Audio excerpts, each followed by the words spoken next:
Does God exist? Are there any proofs for God's existence? Do those proofs actually work, or can they be refuted? Welcome to Ideological. I am your host, Zach Lee, the director of the Institute for the Study of Philosophy, Politics, and Culture. And today we're going to be looking at a philosophical topic within what is called philosophy of religion. Now, let me be clear. This is not theology. Theology is where you have like a book of revealed religion and you try to harmonize and systematize that religion. That's something that like a priest would do, or an imam would do if it was like Islamic theology, or a rabbi would do if it was Jewish theology, or whatever it might be. Philosophy of religion is different than that. Philosophy of religion is going to say, what can we know about God, if anything, just from tools that are available to everyone, specifically reason, logic, argumentation, perhaps evidence from the sciences, these kind of things, but not by appealing to some sort of text of revealed religion. So, regardless of your worldview, and by the way, my podcast has a very broad listenership. Is that what it's called? I've got so many people from different walks of life. There are atheists that watch the show. There are theists that watch the show. There are people on the left, people on the right. I really actually enjoy that. I'm not going to give you my views on any of this today. I'm just going to give you the four classical, traditional, so-called proofs for the existence of God. And then I'm also going to mention some of their problems or refutations. And to make it fair, I'm going to do an entire episode giving the strongest case I can for atheism. And I've also got another one I'm working on regarding the problem of evil. So these are all going to be kind of in the philosophy of religion realm. My background, though, is in intellectual history and philosophy. So I'm going to you'll have to talk to a cleric or somebody if you want religious answers. I'm just going to give you philosophical answers. And we should have a lot of fun. Let me wet my whistle. By the way, today's episode is brought to you by, let's call it Atheist Cola. Atheist Cola. Make your thirst non-existent. Okay. Let's talk about the four traditional arguments for the existence of some type of supreme being. You ready? Buckle up. Here we go. The first one is called the teleological argument. That's a fancy word. Teleological argument, or if you want to get really fancy, I'm pretty sure that Kant called it the physico-theological argument. That term, teleological, comes from the Greek word telos. Telos means an end or a goal or a purpose. And this is a very popular argument. This is probably the most common argument you get for God's existence. So if you ask somebody, why do you think God exists? They'll say, well, look around. There are trees and the earth spins and our bodies work. And they'll give all these things that seem to point to an intelligent designer. That's really what the teleological argument is.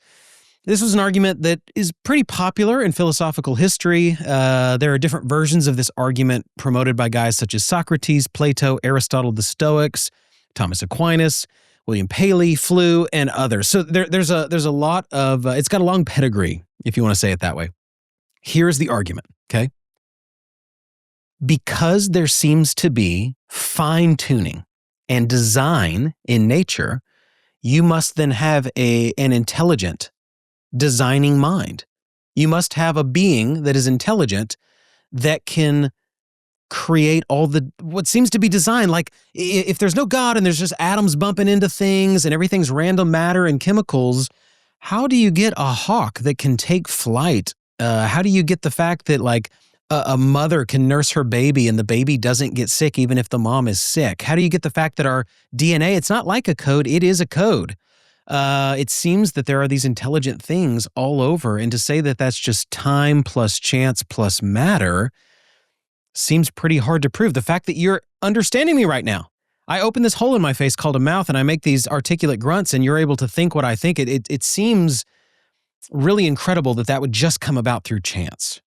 That's the idea. Also, with the teleological argument, you don't have purpose without some type of mind. Let me say it this way.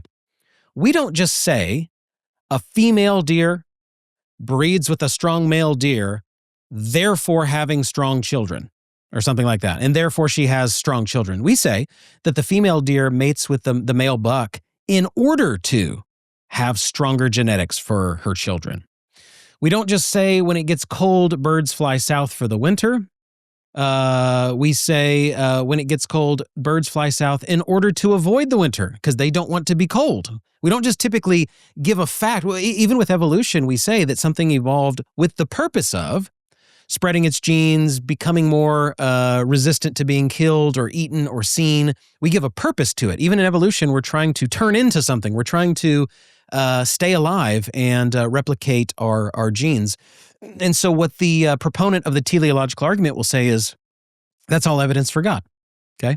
William Paley has a very famous quote on this that I'm going to read to you. Suppose I found a watch upon the ground, and it should be inquired how the watch happened to be in that place. I should hardly think that for anything I knew, the watch might have always been there. Yet why should not this answer serve for the watch as well as for a stone that happened to be lying on the ground? For this reason and for no other, namely, that if the different parts had been differently shaped from what they are, if a different size from what they are, or placed after any other manner, or in any order than that in which they are placed, either no motion at all would have been carried on in the machine, or none which would have answered the use that is now served by it. People back then just wrote in ways that are old-timey and hard to understand. Here's what he's saying. Let me put it into a modern context. If I'm walking along the beach and I see a smartphone, would it not be insane for me to think that that smartphone just happened through chance? Because we're not just talking about a chunk of metal. We're talking about an actual working smartphone with like a battery and cameras, and it can connect to the internet, and you can take selfies, and it can call somebody else on another cell phone. It has a shape and buttons and all the email. To say that that just happened through random chance for someone like Paley is insane. Now consider how much more complicated is something like a tiger or a human. The human hand is more complicated than a cell phone. Think about how your brain works. Think about your internal it seems that if all that just came about through chance, if walking along on the beach there was a working smartphone and I just said, you know what, that's probably just time plus sand plus salt water, you would think that that was crazy. That essentially is the teleological argument. Now let me pause for some self-promotion. Some have called this the greatest book ever written. It makes things like Pride and Prejudice and Moby Richard seem like trash. This is one of the books I've written. Highly recommend Courting Athena. I have a chapter in here on philosophy of religion if you like this kind of stuff. And I'm pretty even-handed. I give the proofs, but I also give the refutations. So speaking of that, let's talk about some refutations of the teleological argument, okay? Again, like I said, to my atheist friends, I've got your back too. To my theist friends, I've got your back. I'm just going to give you all the cases and let you guys argue. I don't care what you believe, by the way. I want you to hold whatever you hold with good reason. If you're a theist because your grandma told you about God, that's a terrible reason to be a theist. If you're an atheist because your mom died when you were little and you're mad at a God you don't believe in, also a bad reason to be an atheist. I want you to hold what you hold because you've done the research. You've read enough. You've weighed the arguments. You've read the refutations. You could be wrong. Again, I don't care what you do. I'm a philosopher. I don't have to care. Go talk to people that care. I'm not a motivational speaker. I'm not a cleric. Do what you want. But I want you to do it intelligently. Even if you're wrong, I want you to be smart wrong. I don't want you to be dumb wrong. And I'm afraid that there's a lot of people that are dumb right. And I hate that. I want you to know why you believe or disbelieve what you believe or disbelieve. Problems with the teleological argument. Number one, it only proves some type of most powerful being. It does not prove the God of any revealed religion. Okay? God could be a force. He could be an energy. He could be like a divine clockmaker that doesn't care about humanity and just kind of winds up the universe and that's it. It doesn't prove any specific God. It doesn't prove the God of Islam or the Trinitarian God of Christianity or something like that. Now, the theist will respond and say that's not the point of the argument. The point of the argument is just to show that there is a God. We can figure out which one it is later. The point of the argument, though, is to say that you can't be an atheist. The atheist, though, will respond to this argument with several other things. Let me give you a few things. What about things in the universe that don't look designed or look poorly designed? Right? So the theist is saying, well, look at all the design in the world. And I'm like, cool. What about cancer? What about tapeworms? What about mosquitoes? What about viruses that evolve into other viruses?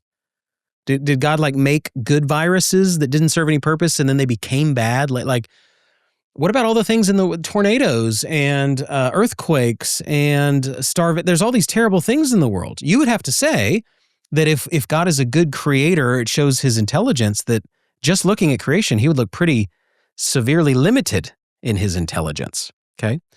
Now, the theist will then respond and say, no, Zach, you don't understand. God made everything good, and then there was sin, and that's why things look bad today. That's why things are corrupted. And I say, whoa, you can't appeal to the Bible. You can't appeal to sin and God and all these things existing. We're trying to prove that. That's the very thing we're trying to prove. That's a circular argument.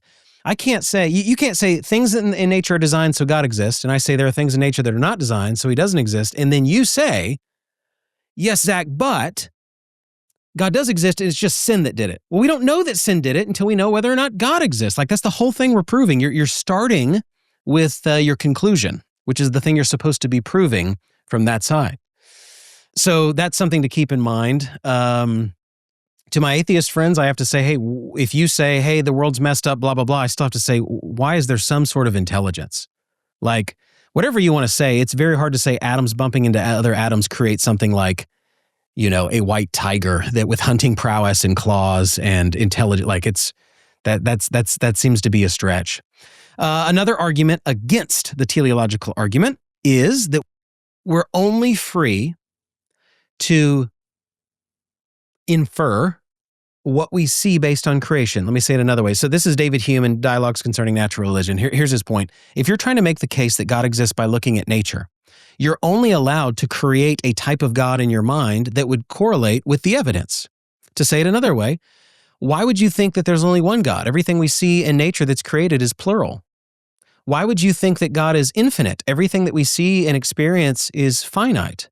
Why would you think that God is good? We see good and bad things. Why would you think that God is immaterial? With everything we experience seems to be material. So what someone like Hume's going to say is, if we're using this argument to prove the existence of God, it doesn't prove anything like what we think of as God. It would have to be some messed up, partially physical, plural, limited thing, because that's all we see. We can't jump from saying finite to infinite. You can't just imply that. You can't infer that. So that's a problem with the teleological argument. Another refutation of it is that everything only looks designed. That doesn't mean it is designed. What we do is we know when things look designed, like this delicious cola. Agnostic cola. We don't know what it tastes like.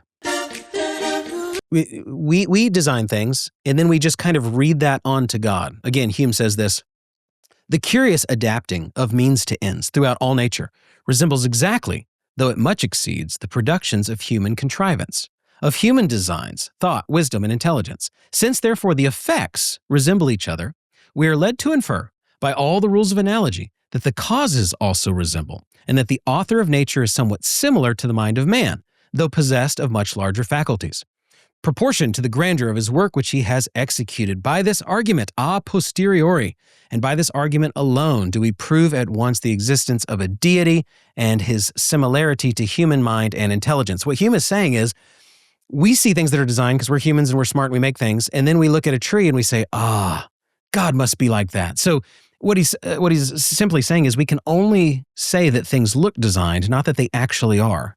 When we say that something's designed, we're comparing it to ourselves. What do you think of the teleological argument? Good, bad, neither? Let's go to the next one. What's called the moral argument, or if you want to get fancy, and I love getting fancy, the axiological argument, because it argues for moral axioms. This is this argument in a nutshell. The moral argument for God's existence is this.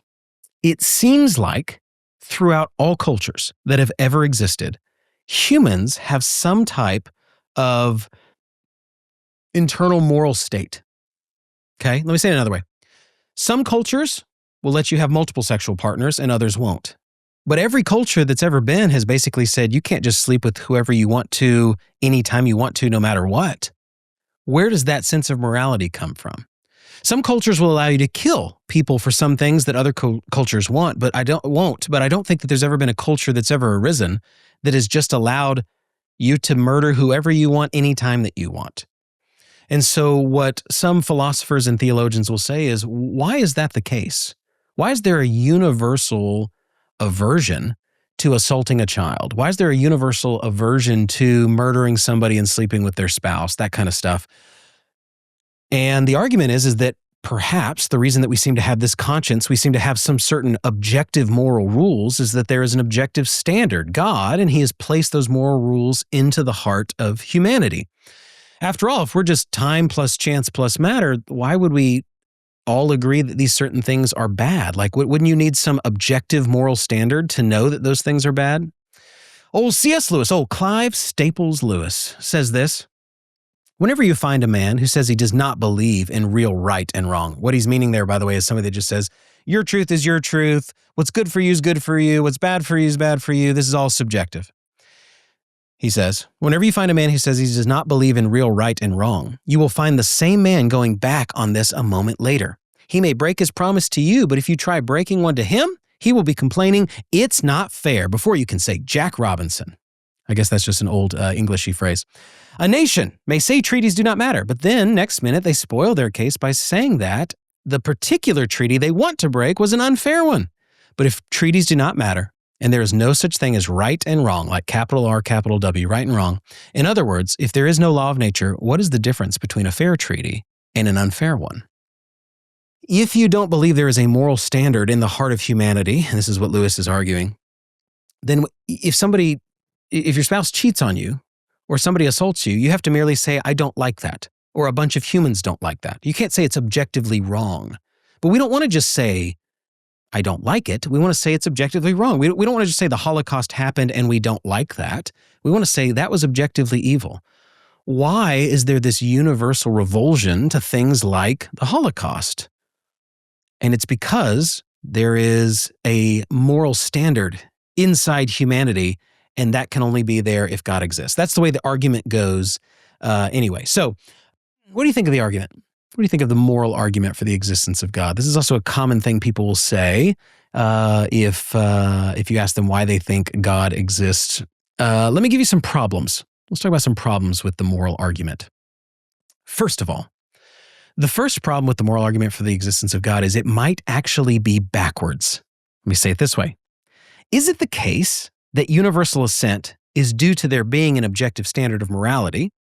Or do we think that there are universal standards of morality because it has universal assent? Like, the argument could go the other way. We could say there are no morals. A bunch of people agree with stuff, though, and that's why we think the morals are objective. We don't know that, though, okay? Additionally, maybe the reason that those moral things are there is not because God exists, but because humans evolved, and we've evolved these certain standards of morality to keep our species alive. It is best for humans if we don't all murder each other. So we have this disgust with murder. It is good for humans to not have inbreeding. It is good to not, if somebody wants their kids to flourish and they want their lineage to continue, they don't want you sleeping with their spouse, especially before pregnancy tests. You need to know whose baby that is. There's a reason why we're fine killing other animals, but we have this uncomfortability when it comes to killing humans. Maybe these different rules are just a facet of evolution to keep us alive. They don't show that God created them in us just because a bunch of people do them. That's what the atheist will argue is, these rules are things that society has kind of made up for our survival. And in that sense, they're helpful. Societies that stick together and don't murder each other do better and pass on their genes versus societies that all murder each other. And so you don't need God for that. In that sense, the morality comes about because of what's practically advantageous for survival, not because it couldn't have been otherwise. And then lastly, here's a good argument against the moral argument for God's existence. Is it even true? Right? Like, sure, I'm not sure there's been a whole lot of societies that have just thought that murder was okay, but you had tribes in South America chopping off people's heads or pulling out their hearts every day to make sure that the sun came up the next day. They seem to not really think that that was bad. What about something like homosexuality? Throughout culture, you have some cultures that allow it and some that don't. Like, what do you do for most issues where people don't all agree? Maybe we could agree on 3 different issues, but what about all the other moral issues? It doesn't seem like humans agree. Why would that be the case? If God put morality in us, shouldn't all the rules be there? Shouldn't we agree on more than we do? Again, moral argument. We got 2 more. Are you ready? Whew, let's have a little break. Oh, this break is brought to you by non-religious cola. Flavor without design.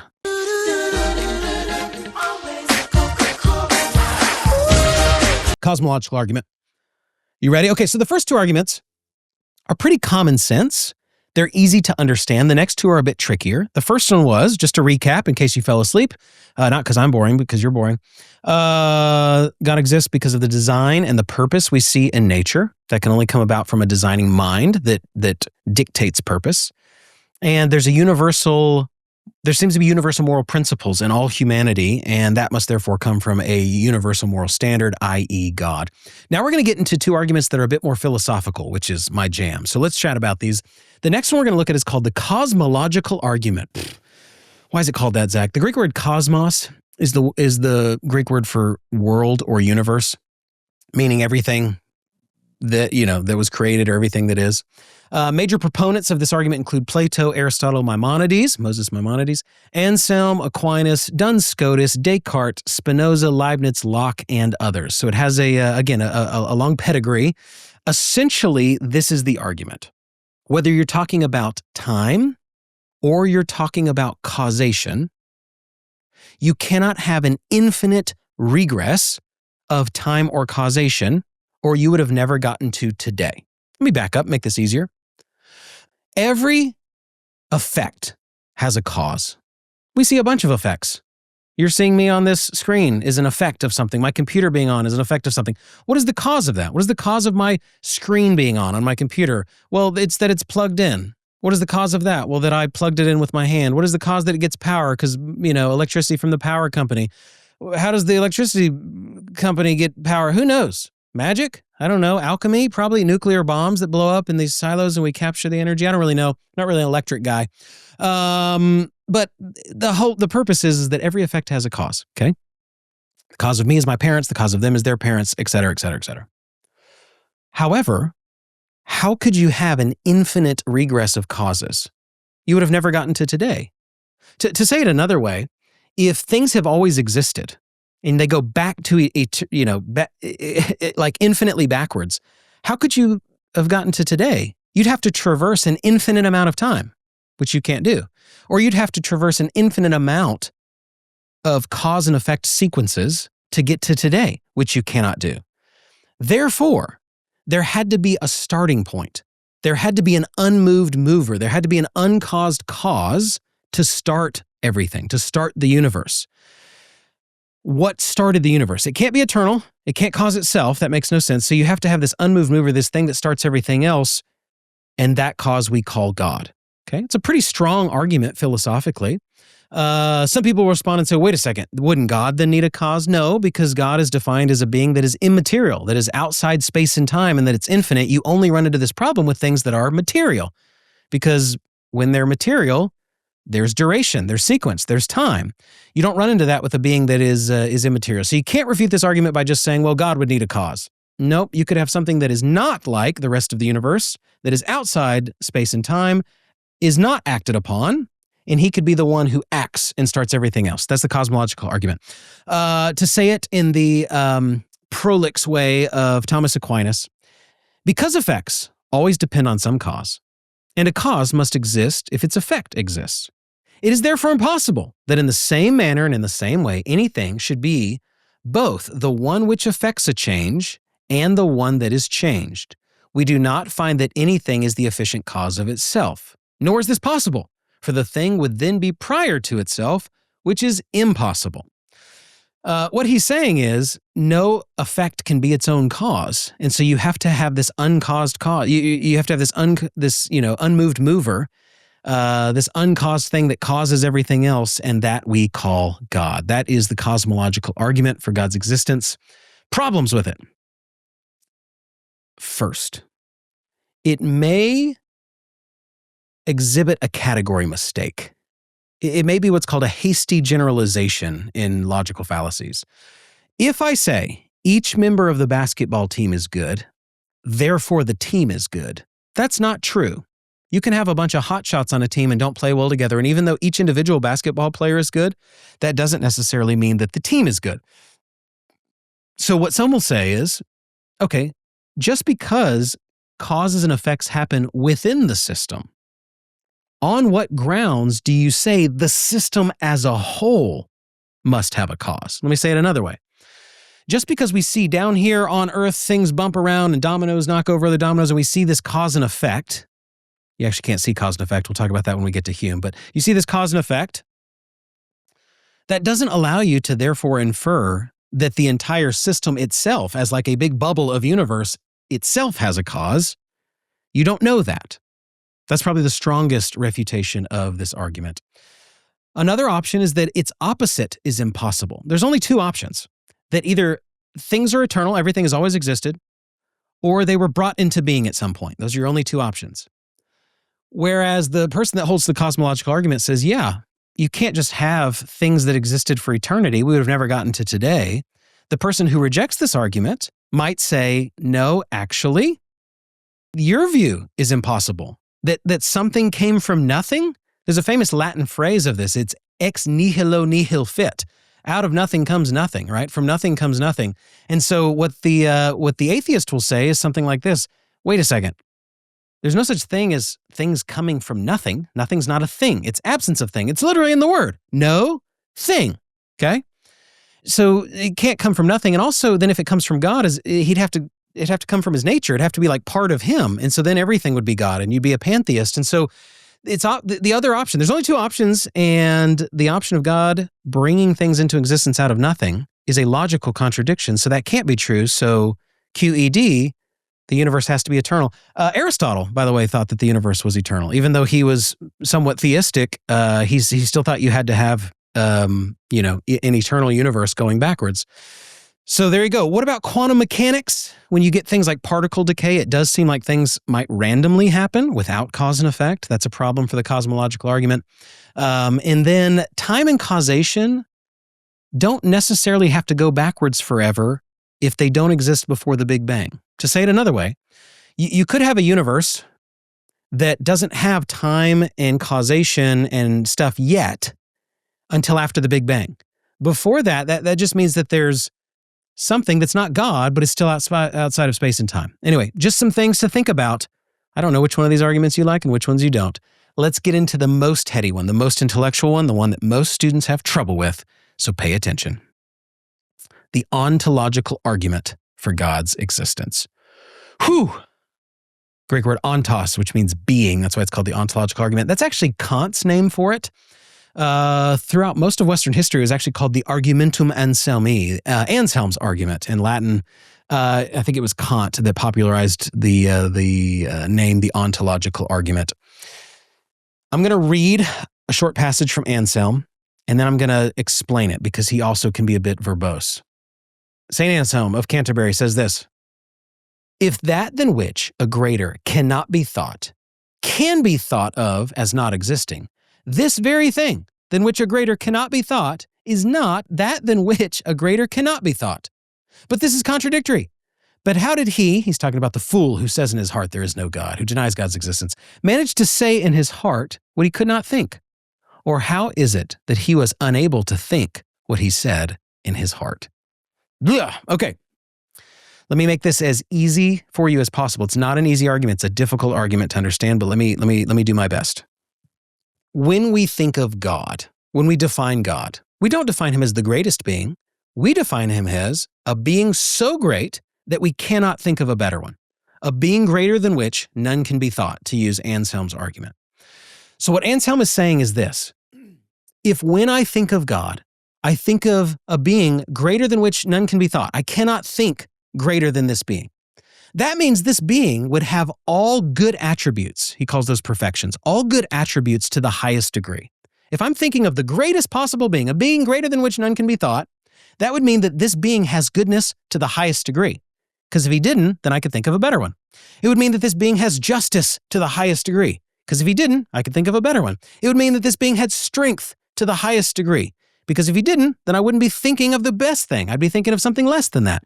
Then that also means that this being must have existence to the highest degree. which means he must exist. I can't say I'm thinking of the greatest possible thing, but he might not exist, because then I'm not thinking of the greatest possible thing. If I'm thinking of the greatest possible thing, I'm thinking of a being that would exist in reality, not just in my mind. Close your eyes for a second. I'm taking off my shirt. I'm kidding. Close your eyes for a second. I'm going to give you something. I'm going to give you a horse. Ready? Close your eyes. There, think of a horse. I did it. I gave you a horse. You say, well, wait a second, Zach. That horse isn't very great. Like, I wanted a real horse. That's Anselm's point. Something is greater if it exists in reality, not just in your mind. And so if you're thinking of the greatest possible being and then you think of him not as existing, there's a problem there. Now, let me be clear what he's saying and not saying, because so many people misunderstand this. Listen, he's not saying if you can think of a really great thing, it exists. Guanilo was a monk that wrote against him that didn't understand his argument. It's not as if I just think of the greatest possible island with the most hula girls, the most palm trees, the brightest sunshine, therefore it must exist. This argument only works for God. It only works for a being greater than which none can be thought. You can always think of a better island with more hula girls. That's not the point. He's not saying if you can think of something that's great, it must exist. That's where everybody misunderstands Anselm. Here's what he's saying. He's saying, think of a being greater than which none can be thought. And you're like, okay, got it. Highest possible being. Cool. Step 2, do you think of it as not existing? If you do, you have contradicted yourself. His argument shows that you've made a logical mistake. On the one hand, you said you were thinking of a being greater than which none can be thought, but then you thought of it as not existing, which means you're not thinking of a being greater than which none can be thought.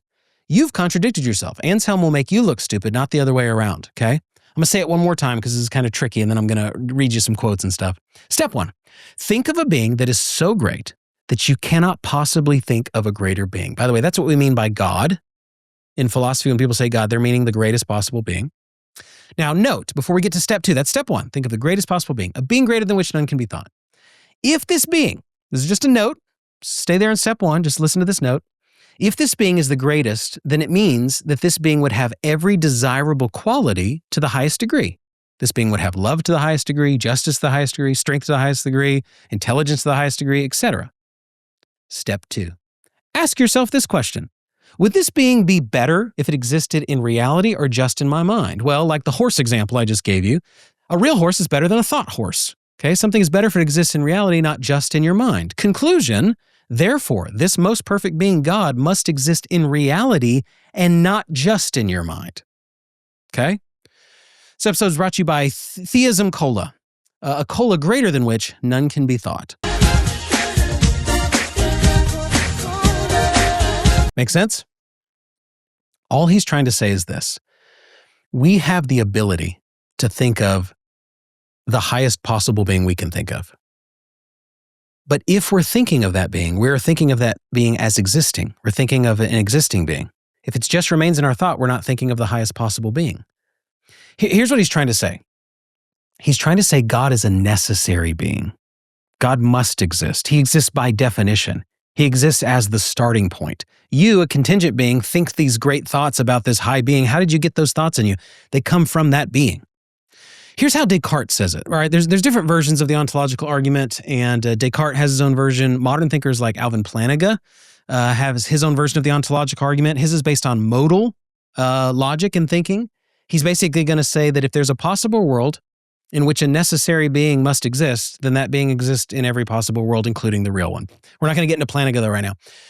Listen to this quote by Descartes. I think this will help you if you are struggling to understand this. Descartes says this, "But granted, I can no more think of God as not existing than I can think of a mountain without a valley. Nevertheless, it surely does not follow from the fact that I think of a mountain with a valley that a mountain actually exists. Likewise, from the fact that I think of God as existing, it does not seem to follow that God exists. From the fact that I am unable to think of a mountain without a valley, it does not follow that a mountain or valley exist anywhere." Listen to this. "But only that, whether they exist or not, a mountain and a valley are inseparable from one another. But from the fact that I cannot think of God except as existing, it follows that existence is inseparable from God, and that for this reason he really exists. Not that my thought brings this about." That's where a lot of people misunderstand the ontological argument, by the way. Not that my thought brings this about or imposes any necessity on anything, but rather the necessity of the thing itself, namely of the existence of God, forces me to think this. For I am not free to think of God without existence, that is, a supremely perfect being without a supreme perfection, as I am to imagine a horse with or without wings. Here's what Descartes is trying to say. He's not saying if you have this great thought, this thought must exist. Anybody that says that that's the ontological argument doesn't understand the argument. What Descartes is trying to say is, I cannot think of a mountain without a valley. Doesn't mean the mountain or the valley exist. It just means they always go together. I cannot think of a triangle without three sides. To think of that means that if I'm thinking of a triangle, I have to think of it as having three sides. In the same way, I can't think of a being with all the perfections without the perfection of existence. It's not that our thoughts make God exist. Rather, for someone like Descartes, the very reason we have these thoughts of an infinite being is because God already exists. It would only be possible for us to even think about that if this being already exists. This is called the trademark argument for the existence of God with Descartes. Let me explain it really quickly, and then we'll move on. Descartes will say, we have in our minds the idea of this infinite thing. We have the idea of infinity in our minds. We haven't experienced anything infinite. We have this idea of this greatest possible unchanging being. We haven't experienced anything. That we didn't just get that through our senses in the world. Rather, the reason I have that thought is because God exists. That's the only way I could have that thought. I would actually need something infinite to give me that thought. That is the ontological argument. I want to read one more thing that makes this simpler. Here's another way to say the ontological argument. I'm spending more time on this one, by the way, because I think it's the most philosophically robust, although it's probably the least persuasive. You're not going to convince someone of God's existence with this argument, which is weird, though, because the argument seems to be, it has true premises, it seems to have a valid structure, and it seems like a sound argument. So it's very hard to refute this argument, whether you think it's persuasive or not. Let me say it another way. You can't just have nothingness. Nothingness is not a thing. Close your eyes and think of nothing. You can't do it. You're like, Zach, I'm thinking of nothing. I'm thinking of just black, vast space. And I say, cool, you're thinking of blackness and vastness and space. You can't think of nothing, no thing. It's absence of thing. There's not like a clump of stuff called nothing. You can't think of nothing. That means that because nothing is impossible, there must be something. There must be a necessarily existent thing, and that's what we call God. I'm going to give a quote here from a guy named Jonathan Edwards, who's a famous theologian, even though we're doing philosophy here, only because he has an article called On Being where he says this, and he kind of makes a point that would relate to the ontological argument that I think is helpful. Here's what he says.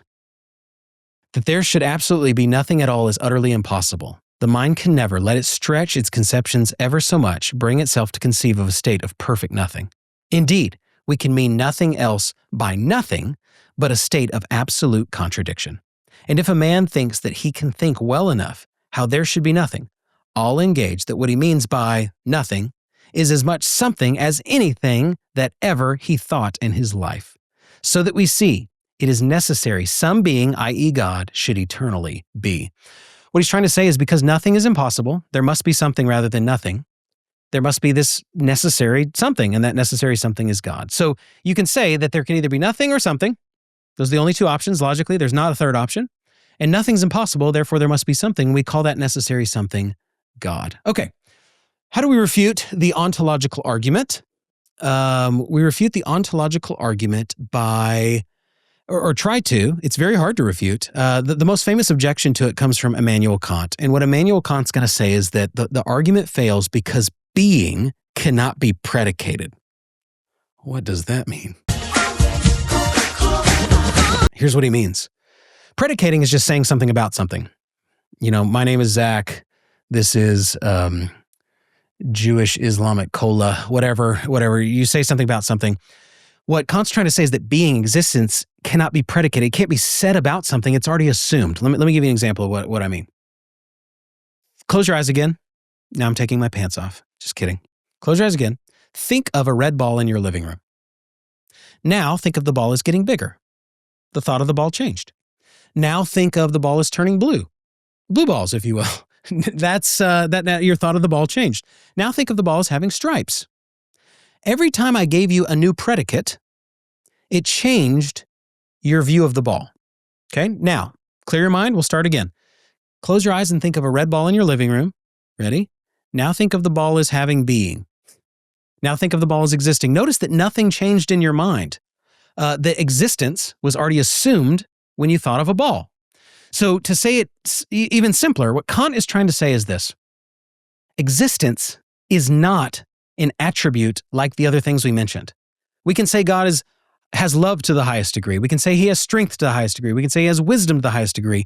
We can't say he has existence to the highest degree. As soon as we say he, we're assuming that existence. So for Kant, this argument becomes kind of a logical fallacy, a type of circular argument. And so here's the question. Does Kant's refutation work? When I say there is a unicorn and there's not a unicorn, is that merely a verbal distinction, or does it have ontological status? Is existence a real predicate? Whew, okay. Thoughts for and against these proofs for the existence of God. What do you think? Which ones do you find more persuasive? Which ones do you find less persuasive? Which ones do you like? Which ones do you not like? Comment, send it to your friends. Get some thoughts. Let's get some dialogue going. Here's a thought I want to leave you with on this episode, though. Again, regardless of your worldview, if God exists, he might not exist, but if he exists, does he want you to come to him through logical proofs like this, or does he want you to come to him through a different way? This will depend on your worldview. But what if God is like, hey, I'm not just going to reveal myself to the smartest people that can do all the logical proofs and quote things in Greek and do all of that. Maybe God wants to draw people through faith or through experience or through a narrative or something like that. Conversely, if you're more atheistic, what arguments do you find to be the least helpful? What counter arguments are the strongest? What are some things about these arguments that go awry or that assume their conclusion before they start, where they're just, it's kind of like when someone's like, well, I believe the Bible because the Bible says it's God's word. And you're like, that's a circular argument. But then there are others that would say, well, I don't believe in God, so I don't believe the Bible because it claims to be God's word and it's not from God. So that you're always going to be coming back to a circular argument. What's your view? Thanks for tuning in. Ideological. We will see you next time.